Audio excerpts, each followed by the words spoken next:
जय हिंद दोस्तों, कैसे हैं आप सभी लोग। आशा करता हूं आप सभी ठीक होंगे, स्वस्थ होंगे और मौज कर रहे होंगे।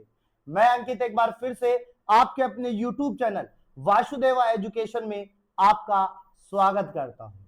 और एक बार फिर से अपन नीट 2025 की लेटेस्ट अपडेट लेके आए हैं। क्या नीट 2025 का रिजल्ट जो है वो डिले होने वाला है कि जहां नीट के रिजल्ट की जो डेट थी वो 14 जून थी, एक्सपेक्टेड थी, टेंटिव थी। अब इसमें क्या बदलाव होने वाला है, इसके पीछे कौन है, इसकी भी मैं बात करूंगा। और ये जो आर्टिकल, ये जो खबर, ये कहीं और नहीं बेटा, टाइम्स ऑफ इंडिया की खबर है, जो बिल्कुल ऑथेंटिक होती है, बिल्कुल रियल होती है। इसमें कोई भी रति भर का फर्क भी देखने को नहीं मिलेगा। एक बार अपने जो आज तक चैनल है, जी न्यूज चैनल है, एनडीटीवी चैनल है, यानी अन्य चैनल्स पर एक बार अपन शक कर सकते हैं, आपत्ति दर्ज कर सकते हैं, लेकिन टाइम्स ऑफ इंडिया की रिपोर्ट के ऊपर अपन आपत्ति नहीं दर्ज करेंगे, क्योंकि ऑथेंटिक चीजें देता है। और उसी ऑथेंटिक चीजों से निकल के आया है कि नीट 2025 का रिजल्ट एक बार फिर से डिले होने की कगार पे है। जहां 14 जून को आने वाला था, वो अब जून के लास्ट मंथ में या जुलाई फर्स्ट वीक में आपको देखने को मिलेगा। इसकी मेन वजह कौन है? इसकी मेन वजह बेटा राजस्थान और गुजरात है, जहां अपन इतने दिनों से एमपी हाईकोर्ट और मद्रास हाईकोर्ट के ऊपर टिके हुए थे।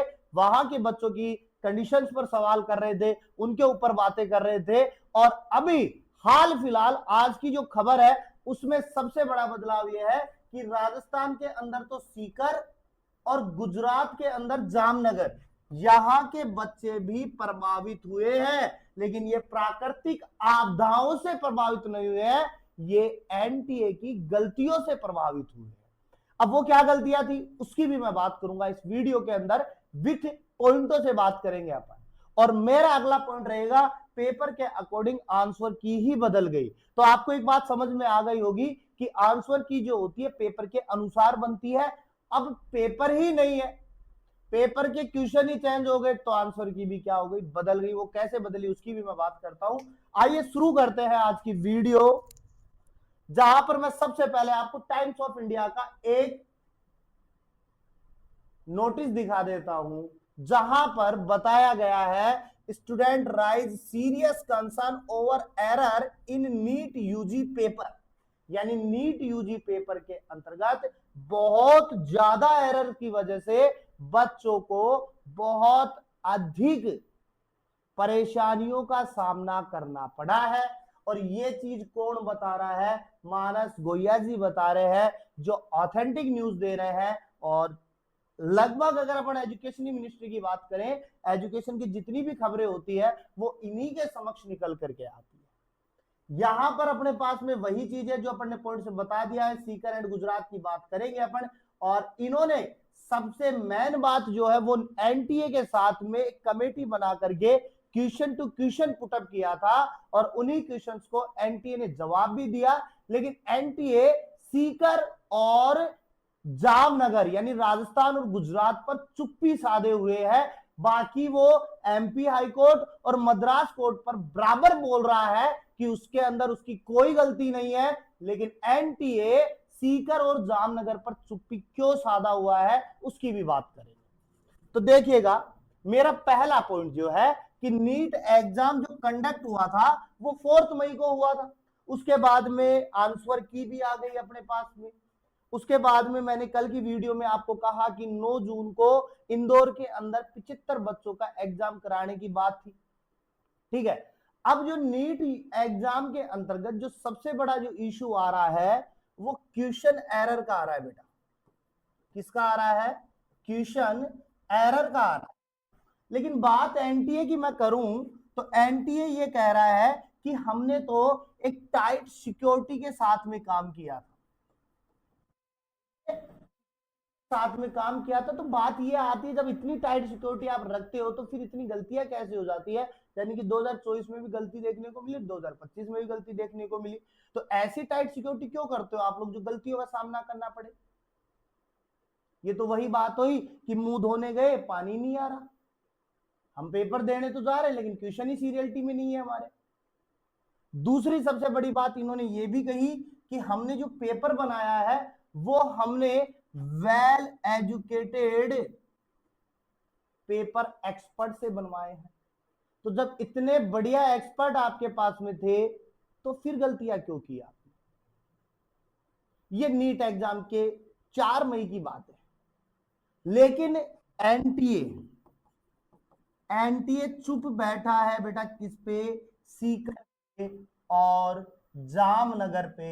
जामनगर गुजरात की बात और सीकर राजस्थान की बात कर रहे हैं। नीट वाले बच्चे अच्छे से सीकर का नाम जानते होंगे, राजस्थान वाले तो। इसके बाद में अपन क्वेश्चन टू क्वेश्चन बात करते हैं। हमारा पहला क्वेश्चन है booklet error in seeker and Gujarat. देखो, बुकलेट एरर का सीधा सा मतलब यह है कि जो क्वेश्चंस थे ना वो अलग थे। कोई क्वेश्चन, जैसे एक क्वेश्चन फॉर एग्जांपल बात कर ले, क्वेश्चन 7 है अपने पास में और वो वहां पे 15वें क्वेश्चन पे टिका हुआ है। एक जगह 7वें नंबर पे और एक जगह 15वें नंबर पे है। अब जब बच्चा आंसर की भरेगा तो वो तो डायरेक्ट ही भरेगा ना। तो सबसे बड़ा जो मुद्दा रहा वो बुकलेट एरर का रहा जो सीकर और गुजरात में रहा। दूसरा पॉइंट रहा हमारा रोंग ओएमआर मार्किंग। तो बिल्कुल सही बात है भाई, अगर यहां से बुकलेट ही अगर एरर हो जाएगी तो ओएमआर सीट तो अपने आप क्या हो जाएगी बेटा? एरर हो जाएगी।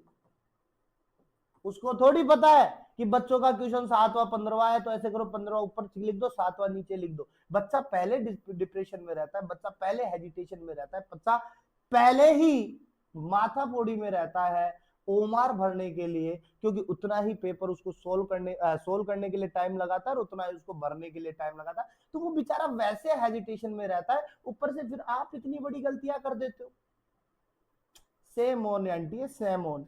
दूसरा मेरा फॉर्मल कंप्लेंट सबमिटेड, यानी कि जैसे ही बच्चों ने, सीकर के बच्चों ने देखा कि साहब हमारे पेपर के अंदर कोई गलतियां हैं, जामनगर के बच्चों ने देखा कि हमारी कुछ गलतियां हैं, तो वहां जो स्कूल के अंदर जो इन्विजिलेटर्स थे उन्होंने उस चीज को नकार दिया। नहीं नहीं, कंटिन्यू आप करते रहिए, आपका काम है। अरे क्यों करते रहिए? उन्होंने पैसे दिए, फोकट में थोड़ी एग्जाम करवा रहे हो।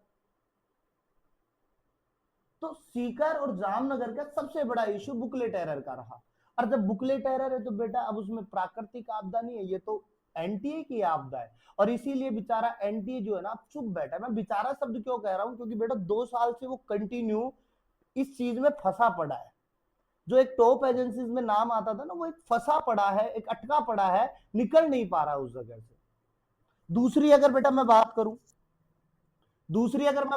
कि आउट सिलेबस क्वेश्चन, जैसे कि हमने जैसे 4 मई को पेपर हुआ था, बच्चों से कंसर्न किया तो बच्चों ने बताया कि फिजिक्स वेरी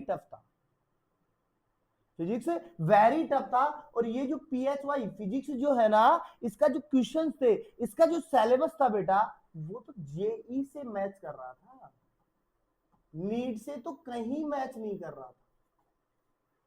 इनके जो कंक्लूजन्स थे, इनकी जो गणनाएं थी, इनके जो निष्कर्ष थे, वो जेई से मैच कर रहे थे, नीट से मैच ही नहीं कर रहे थे। तो आउट सिलेबस क्वेश्चन रहा। ये भी बात एनटीए नकार रहा है कि साहब हमने जो पेपर दिया वो बिल्कुल क्लियर है, बिल्कुल सेफ है, बिल्कुल सिलेबस के साथ में है, कहीं भी कोई दिक्कत नहीं है। लेकिन बात यह आती है कि साहब फिर कोचिंग वाले, इतनी बड़ी कोचिंग वाले, वहां बैठे जो टीचर्स है, वो क्यों कह रहे हैं कि फिजिक्स में आउट ऑफ सिलेबस था? बच्चे क्यों कह रहे हैं आउट ऑफ सिलेबस था? वो कुछ और पढ़ रहे थे क्या फिर, या वो कुछ और पढ़ा रहे थे बच्चों को?